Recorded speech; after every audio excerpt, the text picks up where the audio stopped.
Hi అండి, welcome to శ్రీసేన channel. జై శ్రీరామ్. నా పేరు శ్రీ గిరిధర్ రెడ్డి అండి.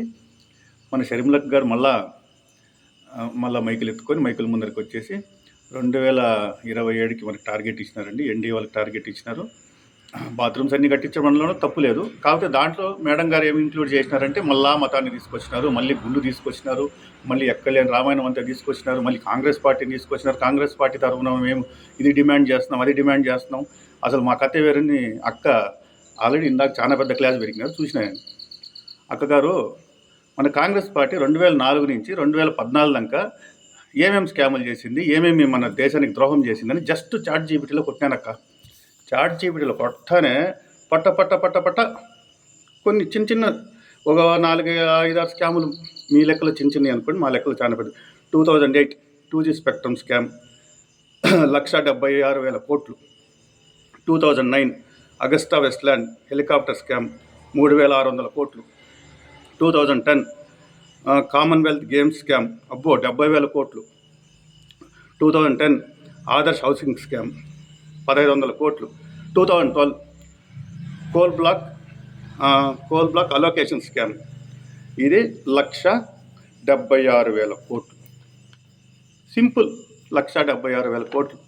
ఇంకా ఏమేమి దేశద్రోహం, betrayal to the nation of India from Congress party from 2004 to 2014 అని కొడితే ఏమేమి వీక్నెస్లు చెప్పిందాక, వీక్నెస్లు ఏమేమి చెప్పింది, ఏమేమి దరిద్రాలు చేసినారని చెప్పింది.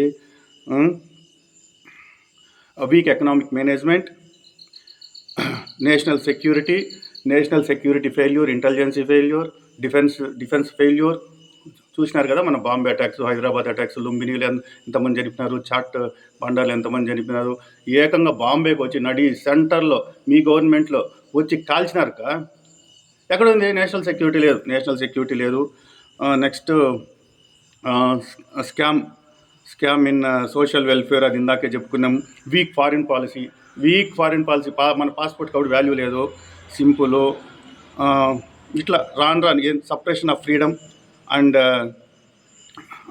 సపరేషన్ ఆఫ్ ఫ్రీడమ్ అండ్ పవర్ని ఇది చేయడం. ఓకే, పప్పెట్ గవర్నమెంట్ అంటక చాట్ జీపీటీ చెప్తాను, పప్పెట్ గవర్నమెంట్. అండ్ ఫైనల్గా మీ కథ ఏం తెలుస్తుందంటే, finally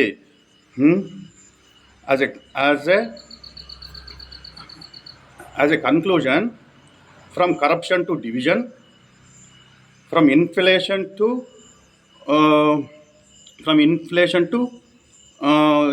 incompetency, the decade between 2004 and 14 stands as the decade between 2004 and 14 stands as the darkest period of betrayal అంటే మోసము to the government, to the India by the Congress party. అంటే 2004 నుంచి 2014 మధ్యలో మీరు చేసిన స్కామ్లు, మీరు చేసిన మిస్టేక్స్, మీ వీక్నెస్లు, ఇది ఫైనల్గా ఏం తేల్చిందంటే, మీరు చేసిన ఫైనల్గా ఏం చెప్తుంది చాట్ జీపీటీ చెప్తానుకో, నేను కాదు. Chat GPT itself is saying what you done in between 2004 and 2014. మచ్చుకు మొన్ననే చెప్పినా కదా అక్క, నువ్వు ఓకే కొద్దిగా మేము గోపుతామని. పోని మన ఆంధ్రప్రదేశ్కి వచ్చి రోజు పొద్దుగులు అసలు కాంగ్రెస్ వాళ్ళకి మా గురించి మాట్లాడే అర్హత ఉంది. ఆంధ్రప్రదేశ్ ప్రజల్ని ఏదన్నా ఆంధ్రప్రదేశ్ గవర్నమెంట్ కానీ అడిగే హక్కు మీకుంది. అసలు 90% infrastructure, 90% of the industries, 90% of educational system మొత్తం హైదరాబాద్లో ఉంటే, మా ఆంధ్ర తెలంగాణ ప్రజలను విభజించేటప్పుడు, విభజించినప్పుడు వాళ్ళు 1,800 మంది ఉసురు తీస్తారు. మాకు ఉండే ఇన్ఫ్రాస్ట్రక్చర్, ఉండే మొత్తం IT hub, education hub, industrial hub, pharma hub అన్నీ హైదరాబాద్లో ఉంటే, ఉమ్మడి రాజ్యంలో 60% ఆఫ్ రెవెన్యూ అక్కడి నుంచి వస్తుంటే, ఆ రెవెన్యూ కూడా సంబంధం లేకుండా, ఏది లేకుండా, మాకు రావాల్సిన మా భాగం లేకుండా, ఏమీ లేకుండా బయటకు వేసినారు కదా, నిలబెట్టేసినారు మమ్మల్ని. క్యాపిటల్ సిటీ ఇచ్చిండ్లా ఎవరు కన్సెంట్ తీసుకున్నారు? మీరు అసెంబ్లీ దగ్గర తీసుకున్నారా?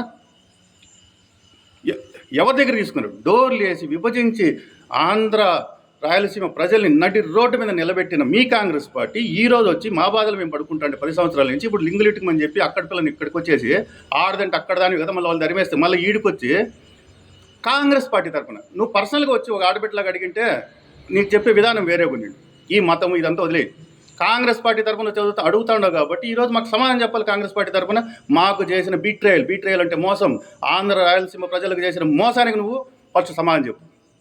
ఈరోజు ఊరికే మా ఎన్డీఏ సర్కార్ని, మా సీఎం బాబు గారిని, లేదా బీజేపీని, లేదా జనసేన వాళ్ళని వాళ్ళ నీళ్ళు ఆడిపోసుకోవడం కాదు. ముందు మీరు చేసిన దరిద్రం చెప్పండి. లేదా పో, ఆడపిల్లవు కదా, మీ అత్తగారింటికి పో, ఆడ కూడా కాంగ్రెస్ పార్టీనే ఉంది కదా, వాళ్ళని అడుగు, అయ్యా మనం చేసిన దరిద్రానికే మా పుట్టింటి కాడ మా స్టేట్లో మన పార్టీ ఇస్తరాక్ అయిపోయింది, వాళ్ళకి ఏమన్నా ఉంటే వాళ్ళ ఆస్తులు, వాళ్ళకి ఇవ్వాల్సిన నీళ్లు, వాళ్ళకి ఇవ్వాల్సిన వాళ్ళ ఆస్తులు వాళ్ళకి అందరికి పంపకాలు చేద్దాము, మనం చేసిన తప్పును సరిదిద్దుకున్నాము, కాంగ్రెస్ వాళ్ళు చేసిందని చెప్పి రాహుల్ గాంధీని ఇక్కడ రేవంత్ రెడ్డిని పట్టుకొని మీ కాంగ్రెస్ పార్టీనే కదా, పోయి అడిగి తీసుకొని రా, అన్నీ తీసుకొని వచ్చిన తర్వాత మళ్ళీ వచ్చి మాట్లాడు. పొద్దుగుకలు ఉన్నది కదా, కారులో డీజిల్ ఉండదు, వెనకంటే 4 గొర్రెలు వచ్చేసినారు కదా అని చెప్పి ఆ గొర్రెనాయుళ్ళు వెనకంటే తిరుగుతూ ఉంటారు కదా, వచ్చినారు కదని చెప్పి నీ ఇష్టం వచ్చేట్టు మైక్ ఎత్తుకొని మాట్లాడమే. ముందు కాంగ్రెస్ పార్టీ తరఫున మా స్టేట్ ఆడబిడ్డగా వచ్చి అడుగు, ఏదైనా చెప్తాం. కాంగ్రెస్ పార్టీ తరఫున వచ్చి మమ్మల్ని నువ్వు క్వశ్చన్ చేస్తున్నావు కాబట్టి మేము అడిగే క్వశ్చన్స్కి ఆన్సర్ చెప్పు. ఎన్ని దరిద్రాలు చేసింది కాంగ్రెస్ పార్టీ మాకు, పో అవన్నీ సర్దిద్దుకొని రాపో, మేమే నీ వెనకాల ఉంటాం. అంతేగాని వెనక 4 గొర్రెలను వేసుకొని మా ఎన్డీఏని తిడతాము, మా సీఎం గారిని తిడతాము, మా బీజేపీని తిడతాము, లేదంటే మా ధర్మం జోలికి వస్తాం, టీటీడీ జోలికి వస్తామంటే ఎలకతేలు వేసుకొని వచ్చిందంటే డిటర్జెంట్ వేసి ఉతకతాం, తెల్లగా అయిందాక ఉతికేస్తాం. ఏం మోమాటం ఏముండదు, ఆలోచించుకో. ఇప్పటికే ఊరికే సింపుల్గా వచ్చినాం, ఇంకా రాను డెప్త్ దిగుతానే ఉంటాం. నువ్వు ఎంత డెప్త్ మా ఎన్డీఏ జోలికి వస్తావో, ఎంత డెప్త్కి వస్తావో అంత డెప్త్ దిగుతానే ఉంటాం. ఏం వదిలే ప్రసక్తి లేదు. ముందు వీటన్నిటికి సమాధానం తీసుకొని మళ్ళీ మాట్లాడేది నేర్చుకో. జై శ్రీరామ్, జై మోడీ, జై బీజేపీ, జై ఎన్డీఏ, జై శ్రీరామ్. గోవిందా. Thank you.